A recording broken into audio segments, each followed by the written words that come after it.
Hello, story time with Mr. Brine. We have reached story number 11. We're not far away from the half marathon of stories now.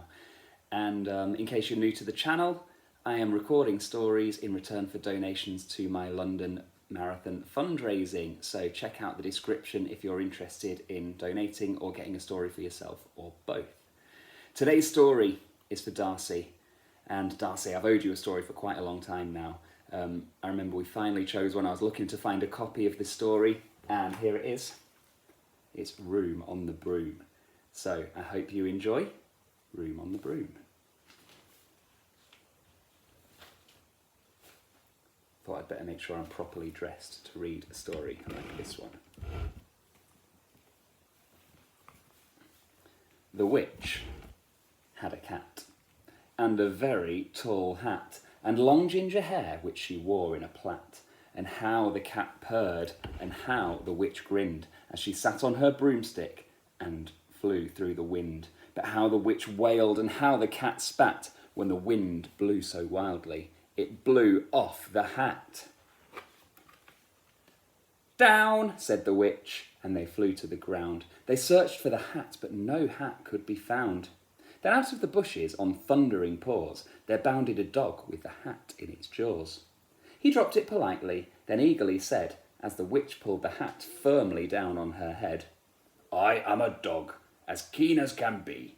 Is there room on the broom for a dog like me?" "Yes," cried the witch, and the dog clambered on. The witch tapped the broomstick, and whoosh, they were gone.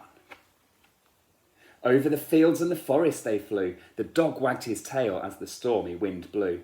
The witch laughed aloud and held on to her hat, but away blew the bow from her long ginger plait. "Down," cried the witch, and they flew to the ground. They searched all around, but no bow could be found. Then out from a tree, with an ear-splitting shriek, there flapped a green bird with the bow in her beak. She dropped it politely and bent her head low, then said, as the witch tied her hair in a bow, "I am a bird, as green as can be. Is there room on the broom for a bird like me?" "Yes," cried the witch, and the bird fluttered on. The witch tapped the broomstick, and whoosh, they were gone. Over the reeds and the rivers they flew. The bird shrieked with glee, and the stormy wind blew. They shot through the sky to the back of beyond. The witch clutched her bow, but let go of her wand. "Down," cried the witch, and they flew to the ground. They searched for the wand, but no wand could be found. Then all of a sudden, from out of a pond, leapt a dripping wet frog with a dripping wet wand. He dropped it politely, then said with a croak, as the witch dried the wand on a fold in her cloak, "I am a frog, as clean as can be. Is there room on the broom for a frog like me?" "Yes," said the witch, so the frog bounded on. The witch tapped the broomstick, and whoosh, they were gone. Over the moors and the mountains they flew. The frog jumped for joy, and the broom snapped in two. Down fell the cat and the dog and the frog. Down they went tumbling into a bog. The witch's half broomstick flew into a cloud, and the witch heard a roar that was scary and loud. "I am a dragon, as mean as can be, and I'm planning to have witch and chips for my tea." "No," cried the witch, flying higher and higher. The dragon flew after her, breathing out fire. "Help!" cried the witch, flying down to the ground. She looked all around, but no help could be found. The dragon drew nearer, licking his lips, and said, "Maybe this once I'll have witch without chips." But just as he planned to begin on his feast, from out of the ditch rose a horrible beast. It was tall, dark and sticky, and feathered and furred. It had 4 frightful heads. It had wings like a bird. And its terrible voice, when it started to speak, was a yowl and a growl and a croak and a shriek.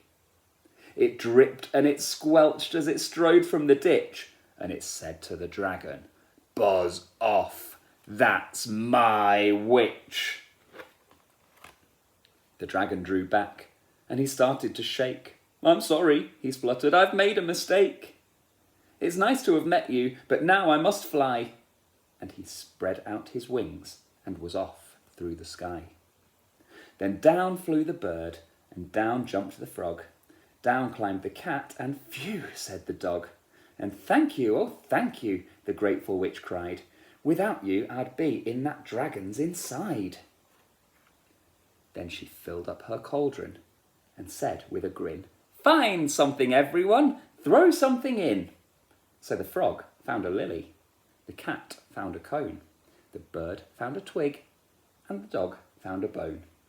They threw them all in, and the witch stirred them well, and while she was stirring, she muttered a spell. Iggity, ziggity, zaggity, zoom! And then out rose a truly magnificent broom. With seats for the witch and the cat and the dog, a nest for the bird and a shower for the frog. Yes, cried the witch, and they all clambered on. The witch tapped the broomstick, and whoosh, they were gone. I hope you enjoyed that, Darcy.